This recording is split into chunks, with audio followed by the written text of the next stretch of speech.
Hello,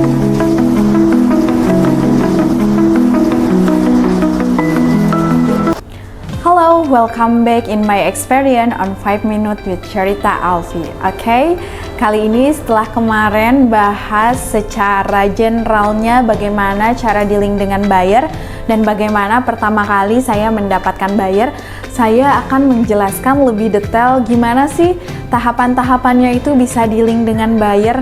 Pasti dong nggak semudah itu. Jelas nggak semudah itu, apalagi kita memiliki perbedaan bahasa ya dengan buyer.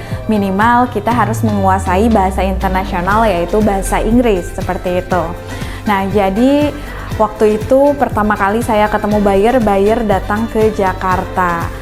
Kemudian kita bertemu di sebuah hotel yang ada di Jakarta. Mereka datang bertiga tuh. Waktu itu saya nggak ada ekspektasi bakalan dealing ya sama mereka karena semuanya serba dadakan. Dan itu pun saya dikabari oleh salah satu orang di KBRI bahwa akan ada buyer yang datang dan minta untuk visit, apakah bisa difasilitasi oleh saya. Dan saya langsung bilang, oke, nggak apa-apa, itu nggak masalah banget. Dan itu dikabari di malam hari dan kita besoknya harus ketemu. Sampai akhirnya ya kita bertemu. Terus akhirnya mereka tuh minta untuk visit dan akhirnya saya pilih salah satu pabrik yang ada di Semarang waktu itu untuk visit karena kebetulan mereka juga akan pergi ke Solo untuk visit beberapa pabrik sejenis di Solo. Jadi saat itu buyer bukan hanya kita aja, pilihannya ada trader-trader lain, bahkan ada yang langsung ke produsen ataupun ke suppliernya.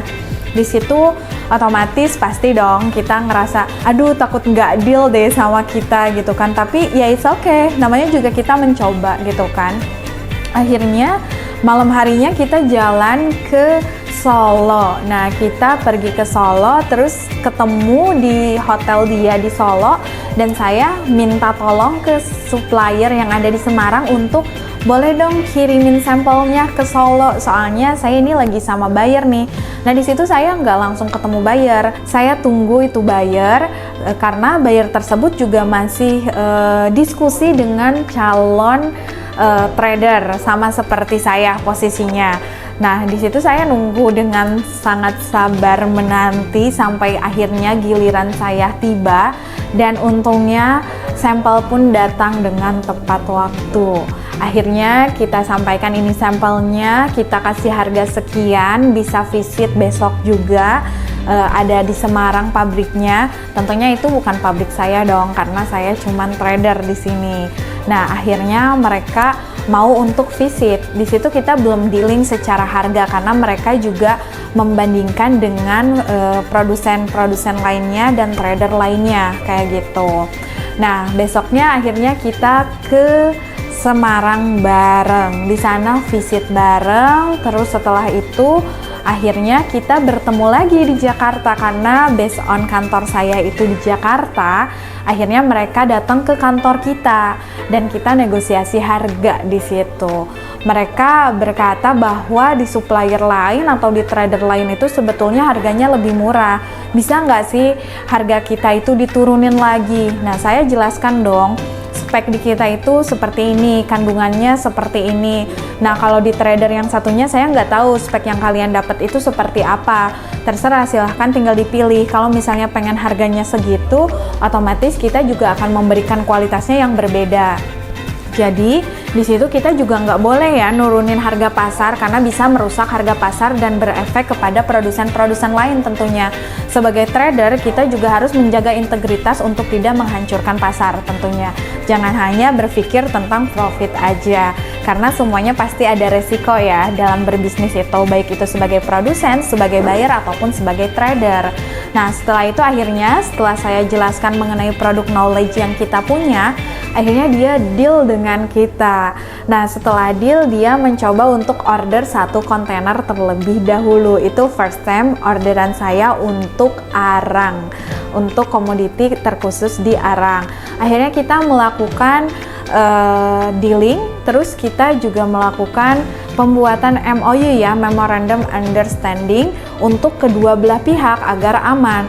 Nah, tidak sampai di situ saja, karena kita ingin mengamankan kedua belah pihak, Akhirnya kita notariatkan perjanjian tersebut dengan menggunakan war making, ataupun bisa juga legalisasi, tergantung dari budget teman-teman tentunya. Setelah itu kita datang ke KBRI Oman Soan, antara saya selaku trader atau penjual dan juga buyer. Kita bareng-bareng ke sana. Nah, ini dia fotonya, nanti saya tampilkan fotonya di sini. Terus setelah itu kita sampaikan bahwa kita ada transaksi perdagangan di mana amit-amit kalau one day ada kejadian yang tidak mengenakan, mereka bisa mengetahui, walaupun mereka itu tidak bisa membantu 100% ya, karena bukan tugas mereka juga. Dan setelah itu untuk mengamankannya kita melakukan apostil untuk perjanjian tersebut. Kenapa harus dilakukan apostil? Karena ketika ada pertikaian perdagangan, kita bisa menuntut secara hukum arbitrase dan perdagangan internasionalnya, karena kontrak kita itu sudah terdaftar di negara kita dan juga mereka sudah mengetahui kontrak tersebut jelas kuat. Kurang lebih seperti itu. Nah, itu dia salah satu proses perjalanan awal saya dealing untuk komoditi arang. Nah, ini dia produk komoditi arang pertama yang saya ekspor. Nah, mereka itu happy banget ya, walaupun ada juga banyak banget kendalanya. Tentunya kendalanya nggak akan saya ceritain di sini, tapi akan saya ceritakan di next videonya.